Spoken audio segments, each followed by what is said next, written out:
வணக்கம் நண்பர்களே. இன்றைக்கான வீடியோவில் நம்ம எதை குறித்து பார்க்க போகிறோம் அப்படின்னா பேங்க் லோன்ஸ், வங்கி சார்ந்த கடன்கள். சரிங்களா? நம்ம போன வீடியோவில் வந்து ஆட்டோக்கார அண்ணங்க நண்பர்கள் எப்படி லோன் வாங்கலாம் அப்படிங்கிறத ஒரு சின்ன வீடியோவை பண்ணியிருந்தோம். இந்த வீடியோவில் நம்ம வங்கி சார்ந்து அந்த கடன் சார்ந்து என்னென்ன தகவல்கள் இருக்கோ, தரவுகள் இருக்கோ, அதை ரொம்ப எளிமையாக இந்த வீடியோவில் பார்க்க போகிறோம். சரிங்களா? ஸோ முன்னமே சொன்ன மாதிரி தான், உங்களுடைய சந்தேகங்கள் எதுவாக இருந்தாலும் கமெண்ட்ஸ் பாக்ஸில் கேளுங்க. அதற்கான விளக்கங்களை நிச்சயமாக நம்மளுடைய குழு உங்களுக்கு தெளிவுபடுத்திடுவாங்க. சரி நண்பர்களே, வழக்கம் போல் வீடியோக்குள்ளே போயிடலாம்.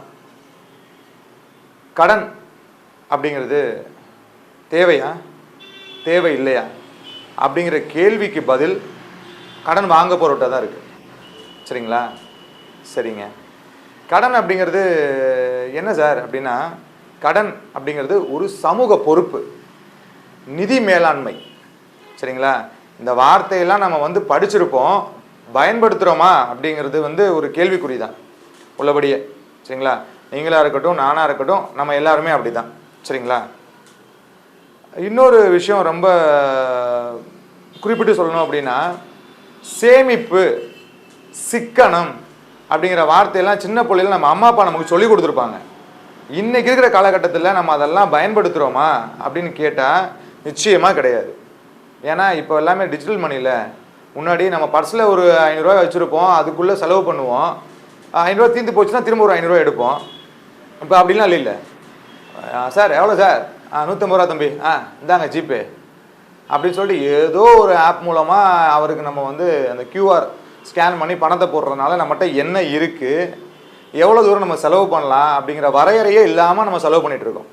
சரிங்களா? இப்படிப்பட்ட சூழ்நிலையில் தான் நம்ம கடன் அப்படிங்கிற ஒரு விஷயத்துக்குள்ளே தள்ளப்படுறோம், நம்மளை அறியாமலே. சரிங்களா?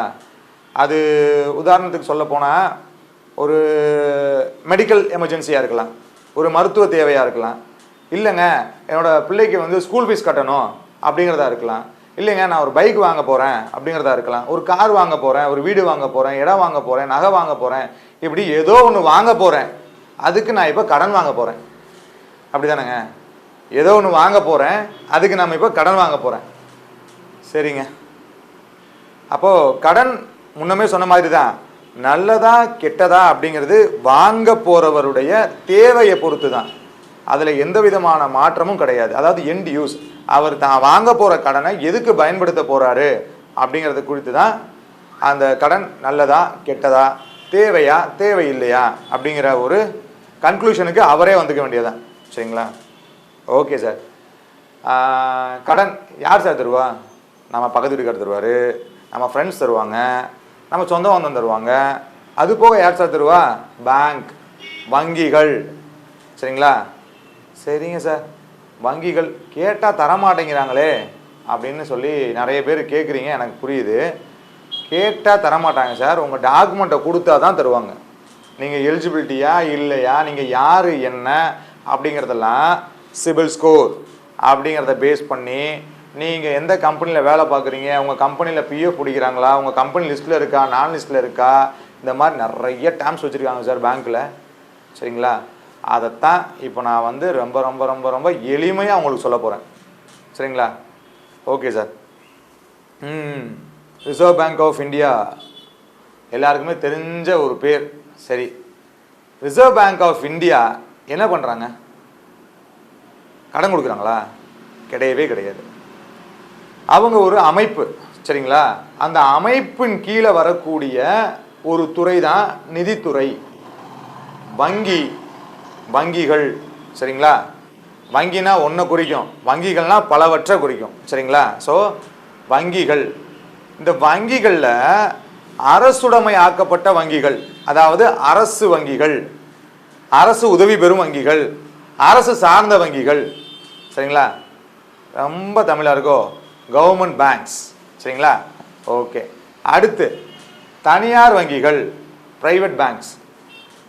சரிங்க, இது ரெண்டும் தான் இருக்கா? இல்லைங்க சார். வங்கி சாரா நிதி நிறுவனங்கள், நான் பேங்கிங் செக்டார்ஸ், அவங்களும் இருக்காங்க சார், NBFC. சரிங்களா? ஸோ இந்த 3 பேத்தில் யார் உங்களுக்கு லோன் தர போகிறா அப்படிங்கிறது நான் முன்னமே சொன்ன மாதிரி தான் உங்களுடைய ப்ரொஃபைல். சரிங்களா? அது உங்களுடைய கம்பெனி ப்ரொஃபைலாக இருக்கலாம், உங்கள் சேல்ரி ப்ரொஃபைலாக இருக்கலாம், உங்களோட சிபில் ப்ரொஃபைலாக இருக்கலாம், இதெல்லாம் பொறுத்து தான். சரிங்களா? Okay sir. அடுத்து அண்ணே என்னண்ணே அப்ரூவல் ஆகி போச்சு, இவ்வளோ ரேட் ஆஃப் இன்ட்ரெஸ்ட் இருக்குது, இவ்வளோ ப்ராசஸிங் ஃபீஸ் போடுறாங்க, இவ்வளோ இன்சூரன்ஸா? ஆமாம் ஆமாம். இந்த ரேட் ஆஃப் இன்ட்ரெஸ்ட்டு அப்படிங்கிற டேர்முக்குள்ளே நம்ம வந்தோம்னா பேங்க் இதுக்கெல்லாம் ஒரு வரையறை வச்சுருக்காங்க சார். இன்னென்ன கம்பெனிக்கு இன்னென்ன ரேட் ஆஃப் இன்ட்ரெஸ்ட்டு, இன்னென்ன ப்ரொஃபைலுக்கு இன்னென்ன ரேட் ஆஃப் இன்ட்ரெஸ்ட் அப்படின்னு. அது நாட் ஓன்லி இந்த லோனு அந்த லோன் இல்லை, எல்லா லோனுக்கும் ஒரே மாதிரி தான். இந்த ப்ராசஸிங் ஃபீஸுங்கிறது மட்டும்தான் சார் வேரி ஆகும். சில டைம் சில பேங்க் என்ன பண்ணுவாங்கன்னா ஒரு ஆஃபர் கொடுப்பாங்க, இந்த டைமில் இந்த பீரியட்லேருந்து இந்த பீரியடுக்குள்ளே லோன் அப்ளை பண்ணி எடுக்கிறவங்களுக்கெல்லாம் நாங்கள் இந்த ரேட் ஆஃப் இன்ட்ரெஸ்ட்டில் இந்த மாதிரி சில விஷயங்கள் பண்ணுறோங்க, ப்ராசஸிங் ஃபீஸில் பண்ணுறோங்க அப்படிங்கிற மாதிரி ஒரு டேர்ம் வச்சுருப்பாங்க, ஒரு ரூல் புக் வச்சுருப்பாங்க. அது ஆன் டைமில் அந்தந்த நேரத்தில் மாறக்கூடிய சில விஷயங்கள். சரிங்களா? ஓகே. திரும்ப மேலே அந்த ப்ரொஃபைல்னு சொல்கிறேன்ல, அது முதல்ல எதை குறிக்கும் அப்படின்னா, ஒருத்தர் மாத சம்பளம் வாங்குறாரா? சரி, மாத சம்பளம் வாங்குறாரு. அவர் கவர்மெண்ட்டில் வேலை பார்க்குறாரா, ப்ரைவேட் கம்பெனியில் வேலை பார்க்குறாரா, இல்லை ப்ரொப்ரைட்டர்ஷிப்பு பார்ட்னர்ஷிப்பு இந்த மாதிரி கம்பெனியில் வேலை பார்க்குறாரா அப்படிங்கிற ஒரு டேர்முக்குள்ளே நம்ம பார்க்கணும். சரி, ஓகே. அடுத்து அவர் எவ்வளவு சம்பளம் வாங்குறாரு? சரிங்களா சார்? திரும்ப சொல்கிறேன் சார், மினிமம் 15,000 சம்பளம் வாங்கினீங்கன்னா மட்டும்தான் சார் உங்களுக்கு நான் சொன்ன மாதிரி பேங்க்கோ என்பிஎஃப்சியோ லோன் பண்ணுவாங்க. சரிங்களா? யாராவது ஒருத்தர் தம்பி 10,000 சம்பளம் வாங்குறீங்களா, போதும் தம்பி வாங்க லோன் பண்ணி தரேன் அப்படின்னு சொன்னால் தயவு செஞ்சு நம்பாதீங்க. அவங்க என்ன பண்ணுவாங்க கேட்டிங்கன்னா, உங்களுடைய தேவையை பூர்த்தி பண்ண மாட்டாங்க. அந்த டைமில் ஏதோ ஒரு 20,000 30,000 லோனை வாங்கி ஏதோ ஒரு ஆப்பில் உங்களுக்கு வாங்கி கொடுத்துருவாங்க. அதை நீங்கள் கட்டி முடிச்சுட்டு எந்திரிக்கிறதுக்குள்ளே பார்த்தீங்கன்னு வச்சுக்கோங்களேன், ஷோபா அப்படி ஆயிடும். சரிங்களா? அதனால் அதில் கொஞ்சம் தெளிவாக இருங்க.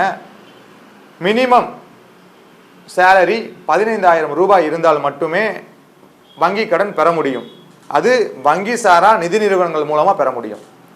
20,000 ரூபாய்க்கு மேலே இருந்தது அப்படின்னு சொன்னால் தனியார் வங்கிகளில் பெற முடியும். சரிங்களா? சில கவர்மெண்ட் பேங்க்லேயும் வந்து லோன் பண்ணுவாங்க. அவங்களுடைய சேலரி அக்கௌண்ட்டாக இருந்து சில டேர்ம்ஸ் அண்ட் கண்டிஷன்ஸ் அவங்களுக்கு ஒத்து போனால் இன்ஸ்டன்ட் ஆஃபர், சரிங்களா, இந்த மாதிரி கொடுப்பாங்க. அதன் மூலமாக நம்ம கடன் பெற்று பயன்பெறலாம். சரிங்க சார். அப்புறம் சார் சிபிலுங்கிறீங்களே அப்படின்னா என்ன சார்?